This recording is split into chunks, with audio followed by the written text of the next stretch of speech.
Hola mi amigos, mi amigas! Tara, samahan nyo akong i-upgrade ang aking laptop, yung hard drive ko, from HDD to SSD para mabilis yung performance ng laptop. Kahit yung boot time, mabilis, siguro 5 seconds lang, nakaboot na. Unlike in my previous video, kung nakikita nyo, or kung nakita nyo, nung binibilangan ko pa yung pag-on, at ang tagal, inabot ata ng 30 to 40 seconds. Okay, so bumili ako ng SSD. This is 2.5, 240 gig. So upgrade natin to.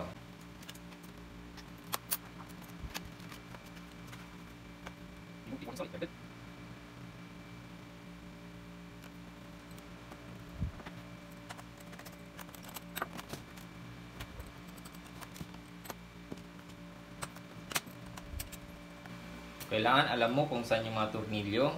Kung hindi mo alam, mag-search ka sa internet kung saan yung mga tornilyo nito para hindi ka magkamali.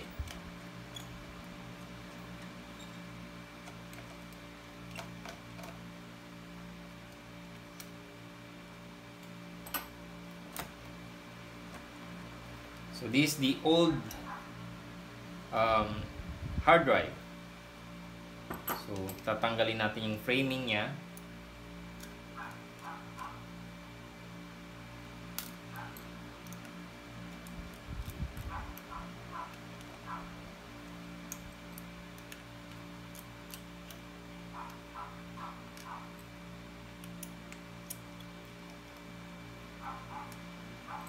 At ililipat natin ito dito.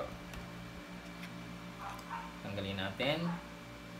So make sure tama yung pakakalagay. So paano yung position. So that's it. So alisin na natin to.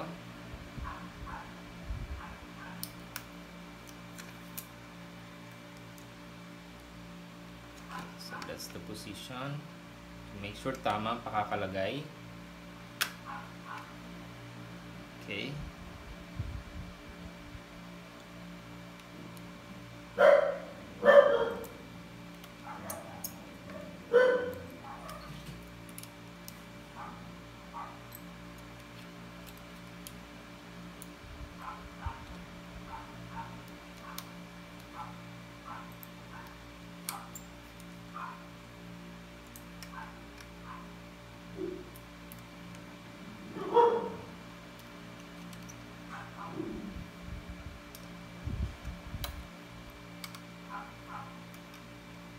Okay, ayan. Napalitan na natin.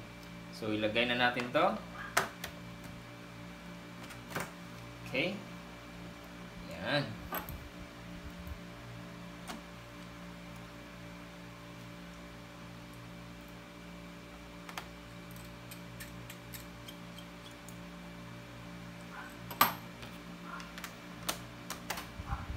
Okay.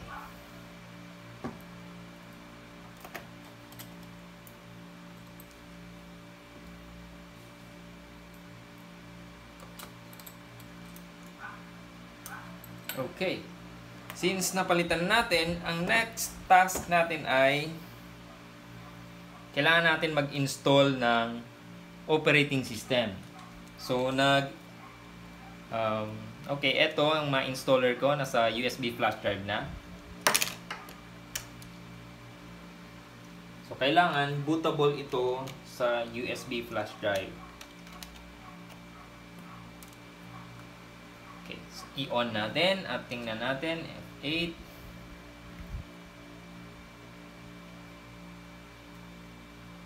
Okay, let's wait. What's the instruction?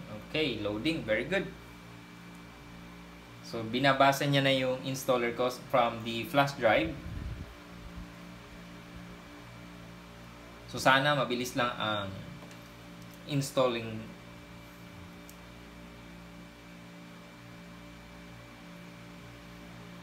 Since SSD na ang gamit natin, we expect that the installation of Windows is fast. So, let's just wait na mag-load siya.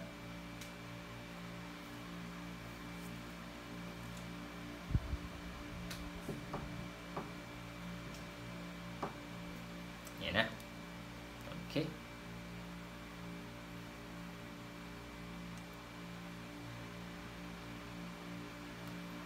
Pili natin next. Install now. Okay, setup is starting. Okay, so since ang laptop ko may dati na tong license, so we call it digital license kasi may dati na naka-install dati pa at license na to. So pag reinstall ka, madidetect na lang yan pag nag-connect ka sa internet if your laptop has a digital license. So sa ngayon, I will click I don't have a product key. So para patuloy na tayo sa pag-install. So pipiliin ko yung Windows 10 Pro. Next. Of course, you accept the license terms. So custom. So let's create a new drive, apply. So I will use all the space, the storage for the installation. So yan ang magiging drive C ko, kung saan dyan naka-install yung Windows operating system. Okay, next. Yeah, installing na, copying Windows files. And let's just wait. Okay, ang bilis. Nakopy na yung Windows files. Now, getting files ready for installation.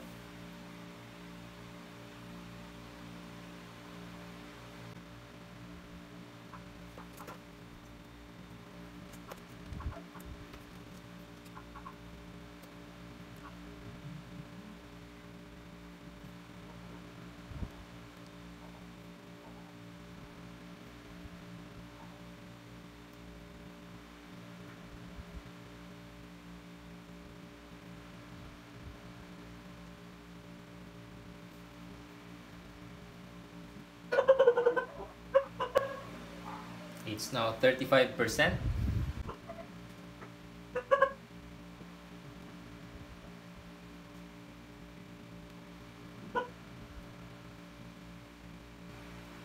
Okay, 50% na. Malapit na.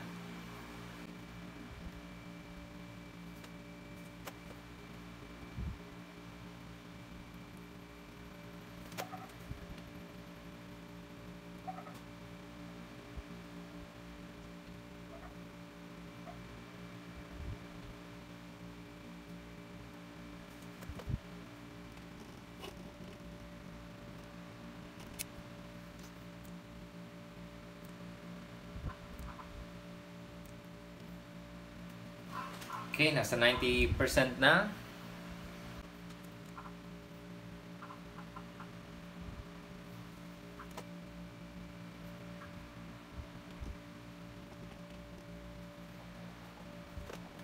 Almost there. 97%, 98%.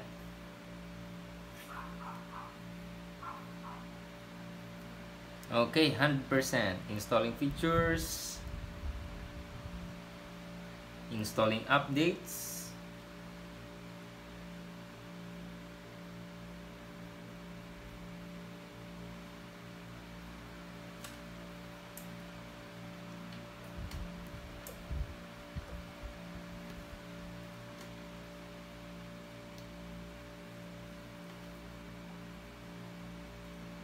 Okay, it's about to restart.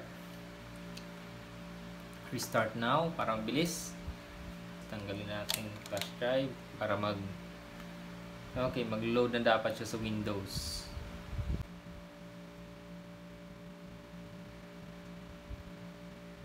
Okay, nag-adjust na yung screen. Starting services, getting devices ready, and almost there.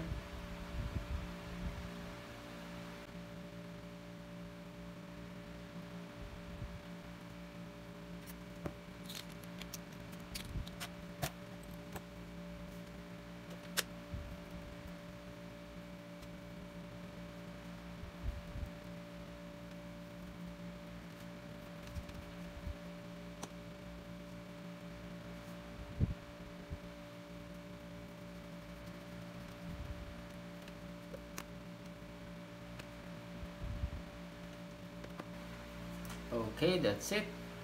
So of course, we use United States settings. Okay, that's the basics. Next, US, of course. Skip this option. And let's not connect to the internet yet. Later na. Click na natin yan. And then, continue with limited setup. So, gawa natin ng admin account. So, wala mo ng password. And 2 more. Okay, no. Digital assistant.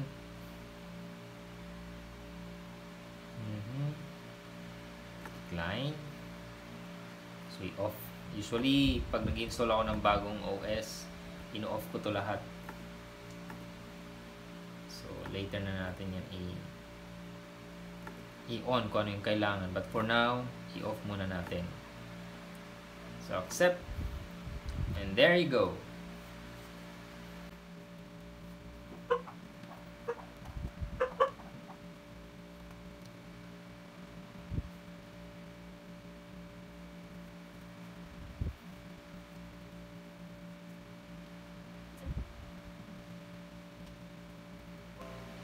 Okay. Almost there. Okay. So, yan. So, naka-install na tayo ng Windows 10 sa bago nating hard drive. So, SSD na ang gamit ko. Solid state drive. So, we expect that the performance is way better than the last time. So, hintayin lang natin mag-load to and i-test natin.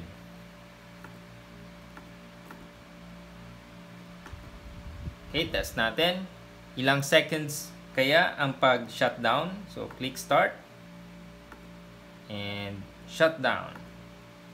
1. 1 pa lang. 2. 3. Pero hintayin natin mag-off. Okay, almost 2 to 3 seconds. Shutdown na siya. Okay, itry naman natin i-on. Ilang seconds kaya ang pag-boot? 1. 2.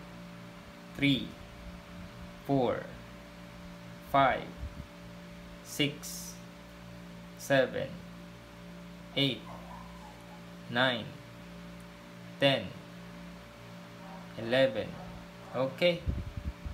Almost 10 seconds. Okay na. Ang bilis. Unlike dati, yung gamit ko ay HDD, hard disk drive pa. Almost 30 to 40 seconds pag load pa lang ng Windows. Pero ngayon, nasa 10 seconds. 10 to 11 or 10 seconds to be precise. Okay, so that's it. I hope you learned something in upgrading your hard drive. So just make sure kung gagawin nyo rin to, alam nyo yung ginagawa nyo, mag-search kayo at may mga procedures naman yan, depende sa laptop nyo. So, wag basta-basta bubuksan kung hindi ka sigurado. If you want, you can ask suggestions or help. Okay, you can message me. Kung may gusto kang i-upgrade, magpatulong, just comment down below or message me personally via Facebook or Messenger. So, that's it for now. Ciao!